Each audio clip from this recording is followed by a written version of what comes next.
Bonjour à toi, ma belle âme, j'espère que tu vas bien. Aujourd'hui, je suis avec toi pour te parler d'un sujet qui me passionne en ce moment. Et si on apprenait à se foutre la paix, plutôt qu'à travailler sans cesse sur nous.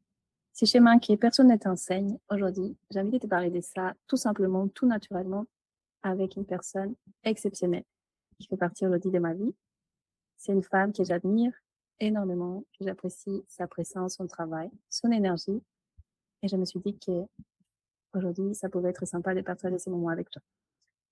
Et si à force de vouloir aller mieux, peut-être tu t'es devenu incapable de te foutre la paix.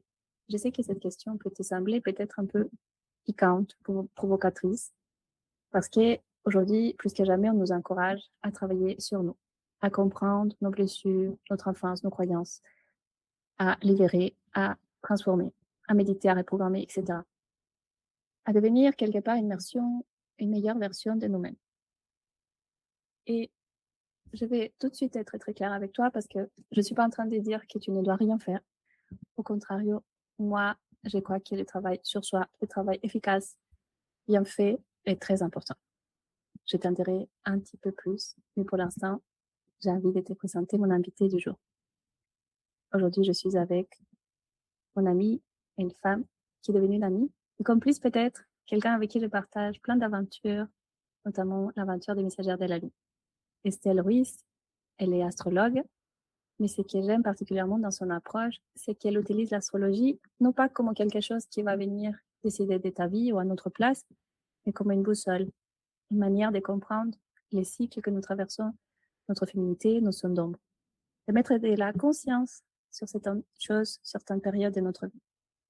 Donc Estelle, bienvenue dans cet espace aujourd'hui. Comment vas-tu? Je vais très bien, merci beaucoup Claudia de m'avoir invitée. Encore une fois, c'est vrai qu'on partage beaucoup de choses toutes les 2 et c'est un vrai plaisir de te retrouver encore aujourd'hui pour échanger autour de cette thématique vraiment très, très intéressante, sur le fait de se foutre la paix et je suis vraiment heureuse, voilà, d'être là avec vous. Hem Et je suis tout à fait d'accord avec toi, hein. Évidemment que c'est une théma là, on a lancé un titre un petit peu, provoquant, mais qu'au fond de nous-mêmes, on sait très bien que c'est important de travailler sur soi. Mais c'est de savoir quand, finalement, il est bon aussi de juste laisser faire, de juste lâcher prise, de juste, accueillir et quand il est bon, bah, de mettre un petit coup de turbo, d'aller voir un thérapeute et de faire un travail profond et sincère avec nous-mêmes. Oui, quand je dis qu'il faut se foutre la paix, c'est surtout dans cette quête incessante de devenir quelqu'un d'autre, quelqu'un de meilleur. Je crois comme toi, et je le répète, profondément au travail sur soi. Je l'ai fait moi-même pendant des années. J'ai même fait mon métier. J'ai exploré la psychologie, les neurosciences, l'énergétique, le chamanisme, la spiritualité. Et bien sûr que cela m'a transformé, a transformé ma vie. Mais il y a quelque chose qu'on en parle beaucoup moins. À un moment donné, je suis devenue presque accro personnellement au travail sur moi.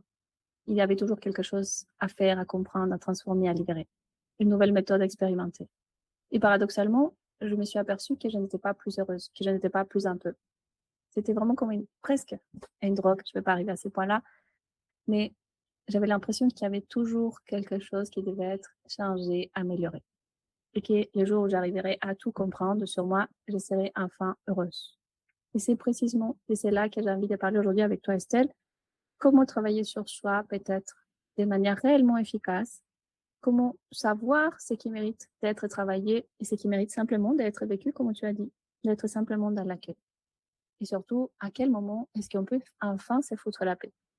Parce qu'attention, celles qui sont là dans les tourismes, ou qui veulent qu'on fasse tout à la place ou avoir des solutions miracles, ça, je n'appelle pas ça travailler sur soi. Déjà, Estelle, est-ce que vous pourriez peut-être donner une définition de qu'est-ce que c'est travailler sur soi pour toi? Alors travailler sur soi, bah, pour moi déjà, il faut dépasser le stade où juste tu lis des livres et tu as l'impression d'avoir compris des choses de ta vie. C'est une bonne étape déjà d'avoir des prises de conscience par des lectures, peut-être par, aussi ce que tu vois, des films et autres. Mais je pense que déjà, pour travailler sur soi, il faut avoir un miroir, le miroir d'un thérapeute, quel qu'il soit, celui qui vous convient selon vous, la technique qui va vous attirer, la personne qui va vous attirer. Je pense qu'on ne travaille bien sur soi qu'en étant face à un autre être humain, hein. Je ne parle pas de ChatGPT où on va donner ces petites problématiques et qui va nous sortir un petit un petit diagnostic. Non, non, je parle d'une vraie personne en face qui va être capable en fait de vous guider, de mettre peut-être le doigt sur des points qui sont dans l'ombre pour vous et que vous n'avez pas vus. Et après, évidemment, la personne, comme tu disais, Claudia, il n'y a rien de magique. Il y a personne en face qui va vous régler vos problèmes à votre place. Vous devez les traverser, vous devez les alchimiser d'une certaine façon avec la prise de compréhension. Et puis après, évidemment, en rajoutant des actes concrets dans la vie, parce que c'est ça aussi qui peut se passer, c'est qu'on peut effectivement faire un travail avec quelqu'un, mais rester dans son mental, dans la parole, et puis ça tournicote, on sait très bien nos problématiques, mais il y a un petit truc qui nous manque. Et souvent, le petit truc, ben, ça va être d'aller toucher aussi tout l'espace émotionnel. Voilà.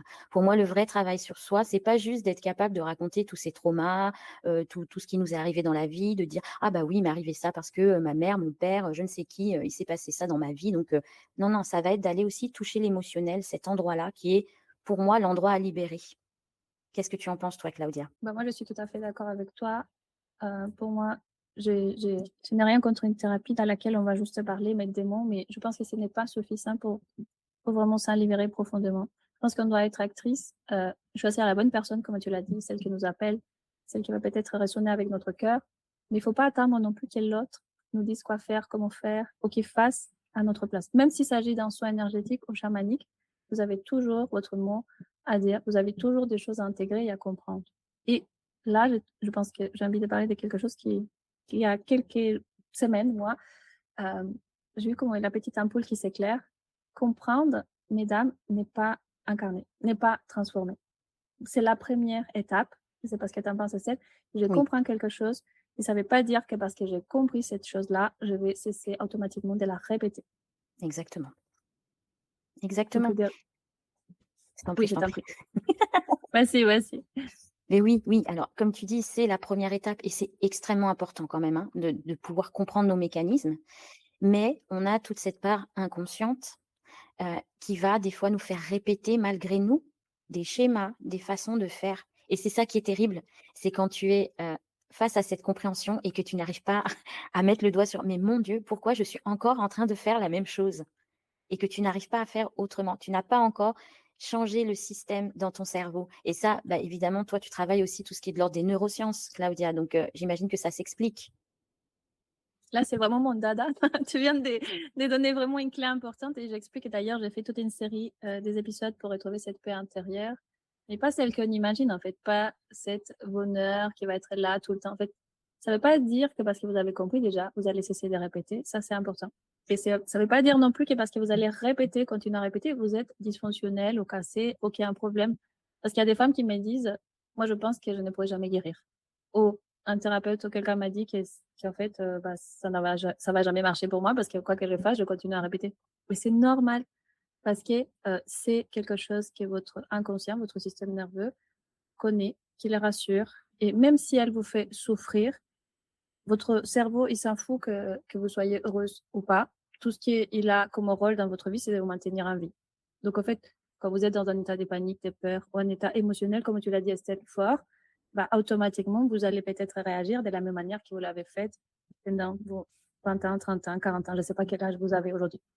Mais tout cela, je l'explique, tout cela, je le travaille et ce n'est pas le sujet d'aujourd'hui, même si c'est passionnant. Aujourd'hui, on a juste envie de vous faire passer un message qui est déjà, c'est bien de travailler sur soi. Et je vais poser la question à Estelle parce que j'imagine qu'elle a fait un beau travail sur elle et je suis même certaine que c'est pour cela qu'elle a fait de cela un métier parce qu'à un moment donné, ça l'a appelé certainement. Ce qu'on a envie de vous dire aujourd'hui, c'est qu'il ne faut pas non plus arriver à ce point où on devient accro au travail sur soi. C'est justement la limite entre travailler sur soi, avancer, mais arrivé à ce point, peut-être, je sais qu'il y a beaucoup de femmes qui font ça, qui deviennent accros parce qu'ils ne trouvent pas une solution, une réponse miracle, ou parce qu'ils ne trouvent pas un état de mieux-être malgré tout le travail sur soi. Voilà. Et cet état de mieux-être, c'est dans la durée, je ne sais pas si tu partages avec Estelle, c'est vraiment dans la durée, dans l'amélioration de cette relation qui est la relation la plus importante avec nous-mêmes déjà, de nous connaître, de nous comprendre et quelque part d'observer comment on fonctionne et d'intégrer petit à petit, de faire un pas dans notre transformation, tout en intégrant nos compréhensions, tout en ayant la force et le courage d'incarner malgré nos difficultés. Oui, oui, tout à fait. Et tu vois, ça me fait penser aussi à ce que tu dis et puis ce qu'on a pu partager avant. Il y a effectivement une alternance entre faire tout ce travail-là et les moments de lâcher prise, les moments où justement il faut arrêter d'être accro et d'aller creuser, creuser. Parce que finalement, c'est des fois en s'arrêtant qu'on va recevoir l'information qui est bonne pour nous, où c'est en s'arrêtant qu'on va avoir vraiment la vraie prise de conscience. Sinon, on est un petit peu dans ce petit train, en plus de perfectionnisme, hein. C'est une façon d'être dans son exigence personnelle qui fait qu'on n'a jamais l'impression d'être assez. Donc, ça ramène encore d'autres problématiques par-dessus. Et, et c'est vrai que de lâcher prise, des fois, un peu comme la nature. Tout simplement, je pense que le cycle thérapeutique, le cycle de travail sur soi, déjà, c'est pas linéaire. Pour moi, c'est pas une espèce de grande ligne droite qui monte vers le ciel. Non, il y a des stagnations, il y a des moments, il faut accueillir cet endroit, comme tu dis, de se foutre la paix aussi, de penser à autre chose, de passer à autre chose, d'accueillir qu'on n'est pas parfait et que de toute façon, c'est toute une vie de travail qu'on va avoir et qu'on va pas à devenir le Dalai Lama demain parce que, comme tu dis, c'est pas parce qu'on aura réglé tous nos problèmes qu'on aura une espèce de paix complètement transcendantale. La vie, elle nous amène toujours des problématiques, des choses qu'on est obligé de traverser, des deuils, des séparations, des pertes de travail. Donc, de toute façon, on sera toujours face à des choses dans nos vies. Mais c'est vrai que l'idée, c'est de pouvoir les accueillir avec une certaine paix intérieure. Donc, je te rejoins tout à fait que de toute façon, le mouvement, c'est déjà d'aller vers soi. Mais comme les cycles de la nature, il y a les moments d'action et les moments où on se pose un peu comme en hiver pour pouvoir aussi digérer tout le travail qu'on fait. Parce que si on saute d'une pratique à une autre, d'un travail à un autre, et ben finalement, il y a aussi des espaces en nous qui ont besoin de temps. C'est pas une baguette magique, c'est pas tout à coup que les choses se règlent et c'est pas tout à coup que tous nos espaces intérieurs comprennent. Il faut une application, il y a une espèce de voilà d'endurance à avoir et puis voilà, ces moments où il faut du calme, ces moments où il faut juste se laisser traverser sans chercher tout de suite une solution. Oui, parce que quelque part, on reste humaine. En fait, on peut tout à fait être profondément heureuse et en paix et malgré cela, avoir des moments de peur, des doutes, des nous arrive. Je pense que ça t'arrive et ça m'arrive encore personnellement de répéter des choses. Mais ça va pas durer comme moi avant, peut-être des mois, des semaines et je vais peut-être pas me parler de la même manière que je me parlais avant. Je vais être plus à l'observation et de voir qu'est-ce qui se joue là. Qu'est-ce qui a fait que peut-être que mon néocortex, qui est la partie de ton cerveau qui a la conscience de voir les choses autrement, se referme. Il y a que ton système archaïque, le système qui va réagir dans la peur, dans la fuite ou dans la colère ou une autre émotion. En fait, c'est pas pour moi, personnellement, je trouve qu'être un peu, c'est pas ne plus jamais avoir de colère ou ne plus jamais être triste parce que sinon, on ne serait pas humain, on ne serait pas incarné. Et personnellement, j'ai vécu tout cela, j'ai traversé tout cela. C'est pour ça que je vous comprends. Parce que cette société, même le développement personnel, il veut toujours nous faire croire qu'il faut devenir une meilleure version, la femme parfaitement consciente, la femme qui se met jamais en colère, la femme qui réussit tout. Mais là, on part toujours dans la quête derrière quelque chose, un peu comme un hamster qui court, qui court, qui court, qui se fatigue et qui finalement, il prend pas cet temps précieux, comme disait Estelle, comme la nature nous enseigne, la lune. Tout dans l'univers est cyclique. Il y a des phases qui sont favorables à travailler sur soi et d'autres juste à accueillir, juste à recevoir. Est-ce que tu as vécu peut-être, Estelle, dans ton travail, dans ton histoire, quelque chose dans cet ordre-là? Peut-être pas, hein? Ben, si, moi, ça fait vraiment longtemps, depuis très jeune, en fait, que je m'interroge beaucoup. C'est-à-dire que quand on commence à s'interroger énormément sur le monde, sur la relation aux autres êtres, évidemment, ça nous amène à aller vers des thérapies, vers de la spiritualité, vers des endroits où tu veux acquérir aussi une certaine connaissance. Déjà pour savoir comment tu fonctionnes. Et aussi, un truc, c'est un peu de savoir si on est un peu normal, entre guillemets, parfois, je trouve. Tu vois, sur certaines façons d'être, de penser, parce qu'on est dans une société, si tu rentres pas dans un cadre ou une norme, on va beaucoup te culpabiliser pour ça et on se jette beaucoup la faute à nous-mêmes. Alors que de pouvoir faire un travail, et d'approfondir, on rentre en paix, en fait. C'est aussi ça, c'est rentrer en paix avec notre singularité. Donc moi, ça a vraiment commencé avec, beaucoup l'astrologie, hein, quand j'étais jeune, qui m'a beaucoup, beaucoup aidée dans ça. Après oui, j'ai une quête incessante, je suis un peu comme toi, c'est-à-dire que, alors peut-être que c'est pas forcément pour avoir effectivement ce diktat du développement personnel, être une meilleure version de soi-même, mais plutôt enfin en tout cas moi mon cheminement ça a été bah, OK, je suis humaine, comme tu disais, je suis pas parfaite, mais en fait, c'est OK. Donc maintenant, à partir de là, qu'est-ce qui dans ma vie est vraiment souffrant et qu'il faut que j'aille vraiment voir quelqu'un pour le travailler parce que là, je sens qu'il y a un nœud vraiment souffrant et qu'est-ce qui est juste OK, j'ai pas besoin d'être parfaite, j'ai le droit de me mettre en colère. J'ai le droit de traverser de la tristesse ou des moments de procrastination et de pas être la superwoman qu'effectivement les injonctions sociétales nous amènent à être et et j'ai fait ce parcours-là tranquillement. Après, je t'avoue qu'il y a un côté un peu accro quand même parce que j'ai tellement besoin de savoir, de connaître, ce qui se passe, que voilà. Mais j'avoue que là, par exemple, actuellement, je me fous un peu plus la paix. Je me fous un peu plus la paix sur ça, sur la thérapie, sur, aller faire des stages, aller faire des ateliers parce que mon Dieu, qu'est-ce que j'en ai fait? Mon Dieu et je ne regrette rien, hein. Je suis hyper heureuse d'avoir pu traverser ces moments-là, à des moments où c'était plus difficile, à des moments où peut-être j'avais des pertes de sens aussi, hein. C'est ça aussi, c'est des moments qui sont forts quand tu perds le sens de la vie et qu'il faut retrouver, pourquoi tu es là. Et ça a nourri, comme tu dis, l'être, que l'on est et ça nous a donné l'impulsion de se dire: «Ben, voilà, tout le chemin que j'ai pu faire, ben, j'ai envie de l'offrir aussi à d'autres femmes. J'ai envie de les aider, peut-être de les rassurer». Enfin, là, je pense que c'est aussi un épisode qui va permettre de beaucoup rassurer beaucoup de femmes qui sont dans ça, qui travaillent beaucoup sur elles et qui sont, qui ont envie, en fait, d'être en paix et à la fois voilà, qui sont peut-être dans une quête extrêmement forte et qu'elles ont le droit de se reposer un moment, qu'elles ont le droit de lâcher, qu'elles ont le droit de se laisser traverser et comme tu dis, bah, c'est encore une fois de se reconnecter au cycle, à la lune et ça vraiment je trouve que c'est primordial. Voilà, quand tu es une femme, moi j'ai traversé cette chose-là de me reconnecter à mes cycles, personnels, hein, de règles et cetera, de recomprendre effectivement comment ça fonctionnait, de me rendre compte que c'était évidemment lié aussi à la lune, de me rendre compte qu'en plus avec l'astrologie, chaque lune avait, sa couleur, son énergie, que c'était quelque chose qu'on pouvait utiliser vraiment pour être encore plus dans le flux de la vie et dans cette chose-là de à la fois il y a des moments d'action et à la fois il y a juste des moments de réception. Je sais pas ce que toi t'en penses?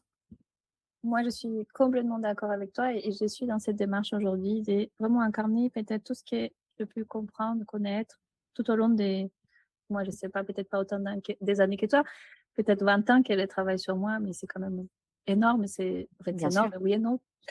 Mais moi, c'était pas dans une quête non plus d'être une meilleure version de moi, mais c'est de comprendre.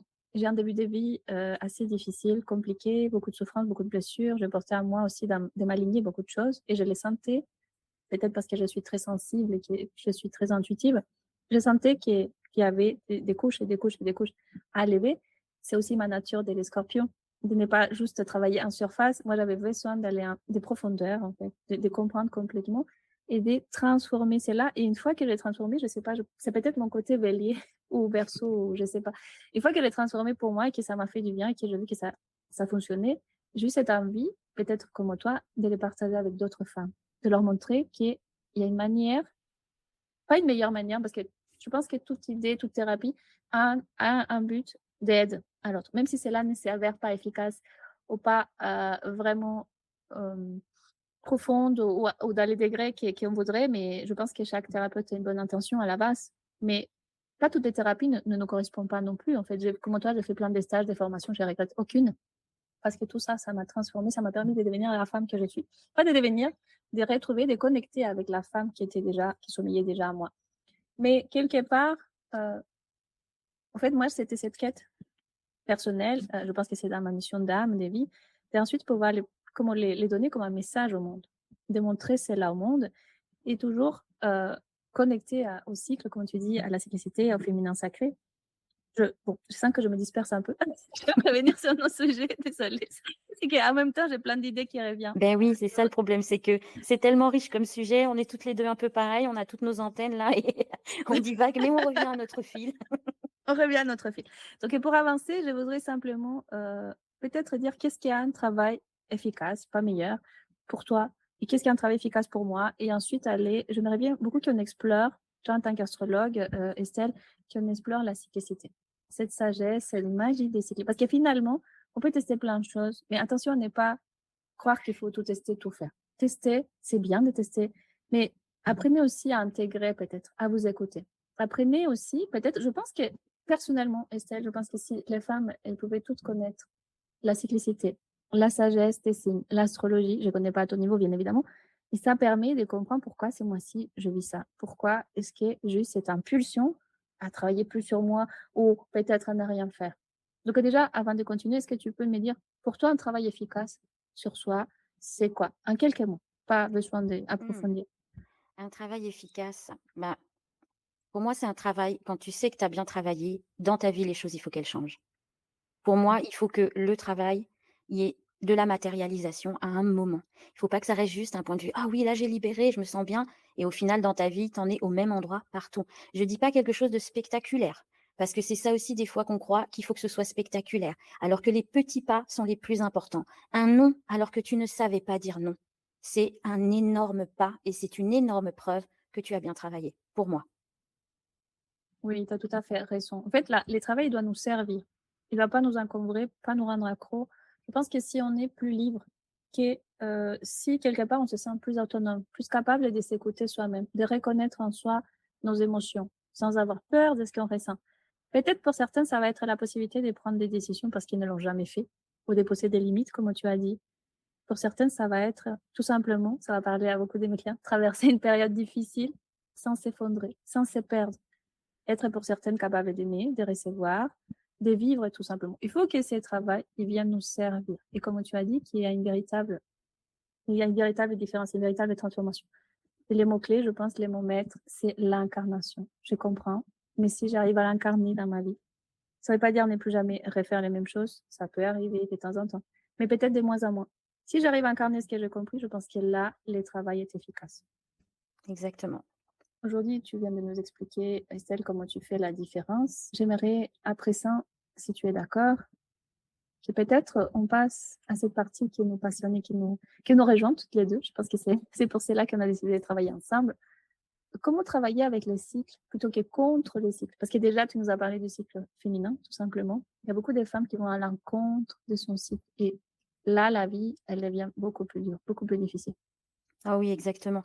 En fait, on est des êtres sensibles. Ça, c'est important de le comprendre. Et oui, on est des êtres cycliques en tant que femmes.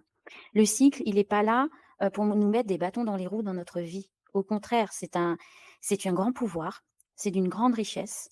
Et pour que ce soit vraiment efficace, il s'agit d'en prendre compte et de l'utiliser.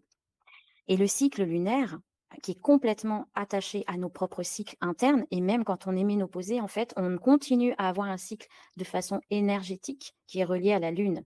Donc, on peut continuer à travailler avec ce cycle-là. Il y a des périodes, eh bien oui, c'est les périodes, comme on le disait, où on peut y aller à 100% parce qu'on va avoir plein d'énergie, on va avoir plein d'idées. Donc là, on peut utiliser cette énergie. Et puis, évidemment, à d'autres moments du cycle, euh, on n'aura plus d'énergie, il faudra retourner dans notre grotte, aller plus vers de l'introspection et du repos. Et quand on va à l'encontre, eh bien, c'est là qu'on commence à avoir des problématiques. Comme on est un peu dispersé, on est tout le temps fatigué, on subit plutôt que d'intégrer et d'incarner, comme tu le dis, au travers du cycle. Donc évidemment, moi j'ai parlé du cycle des saisons, qui rejoint de toute façon les 4 phases lunaires et qui va rejoindre aussi les énergétiques au niveau du zodiaque, qui vont aller teinter chaque lune. Et c'est un vrai secret, hein, c'est une vraie magie que de pouvoir se connecter à cela et de l'utiliser dans sa vie. Et là, du coup, tout se fluidifie beaucoup plus. Tout se fluidifie beaucoup plus.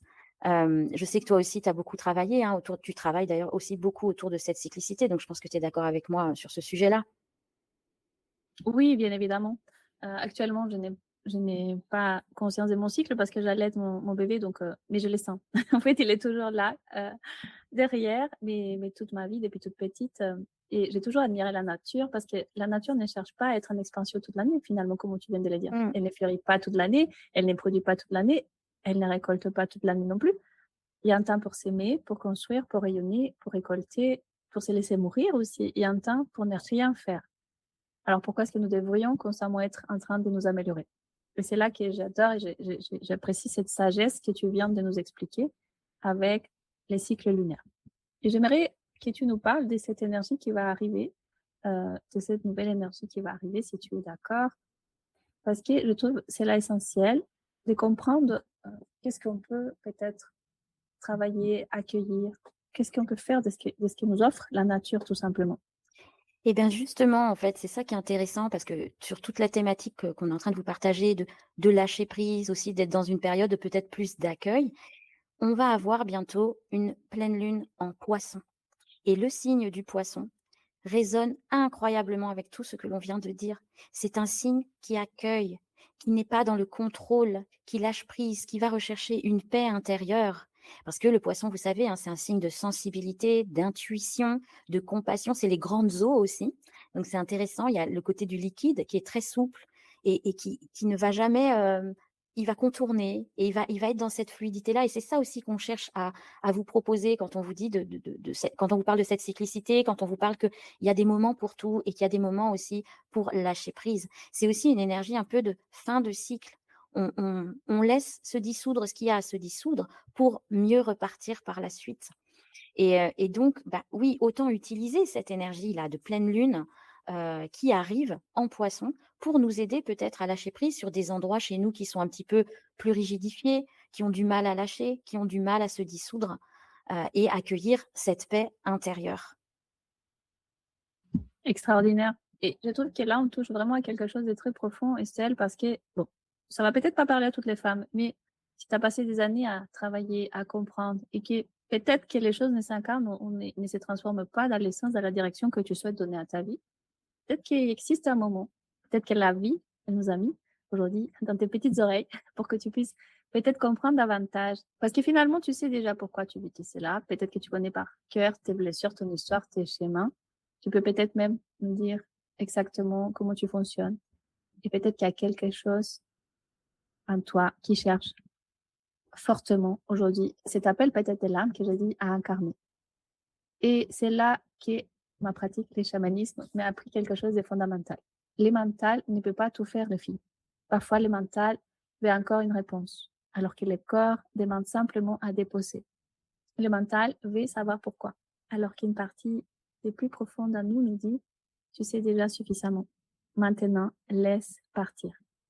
Et comme toi, je pense, Estelle, que l'énergie des poissons nous confronte magnifiquement à tout cela. À la possibilité peut-être de ne pas tout maîtriser, de ne pas tout contrôler, de ne pas tout expliquer, mais de ressentir, d'écouter et de faire confiance. Finalement, c'est exactement pour cela que j'aime autant ce que nous créons ensemble. Est-ce que tu peux nous dire, parce qu'aujourd'hui, on a une petite surprise, un petit cadeau pour vous, une invitation pas à travailler davantage. On va accueillir ce qu'Estelle nous dit. Non, ce sera une invitation justement à venir lâcher prise avant de reprendre, ce nouveau cycle de rentrée, cette année, qui va arriver. Un moment où on va prendre le temps d'accueillir cette énergie du Poisson, cette énergie du ressenti, de retourner vraiment au dedans pour dissoudre tout ce qui doit encore l'être. Mais vraiment tranquillement, sans l'idée de faire des exercices pour faire des exercices et d'aller fouiller et d'aller au profond. Bien sûr que ce sera profond parce qu'on peut pas faire autrement avec Claudia, mais ce sera surtout dans cette énergie du Poisson, dans cette, énergie du ressenti.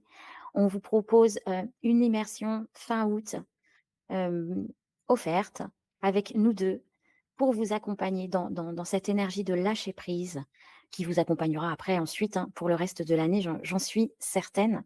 Donc, nous vous donnons un rendez-vous, hein, le jeudi 27 août à 20 heures pour un cercle autour de cette énergie du Poisson et il y aura un petit peu plus que ça. On vous proposera un suivi avec, vraiment toute une immersion, tout un espace immersif pendant 3 autres jours, pour accueillir cette énergie du Poisson.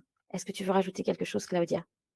Oui, simplement, venez découvrir pas une nouvelle manière de vous réparer ou de comprendre. Au contraire, ce qu'on a envie de faire, c'est une véritable parenthèse, notamment avant cette rentrée qui peut être plus ou moins difficile, un espace pour quelque part vous forcer, surtout celles qui sont un petit peu accros des piles électriques, vous forcer peut-être à arrêter de faire, arrêter de chercher, arrêter pendant un instant d'essayer de devenir quelqu'un d'autre.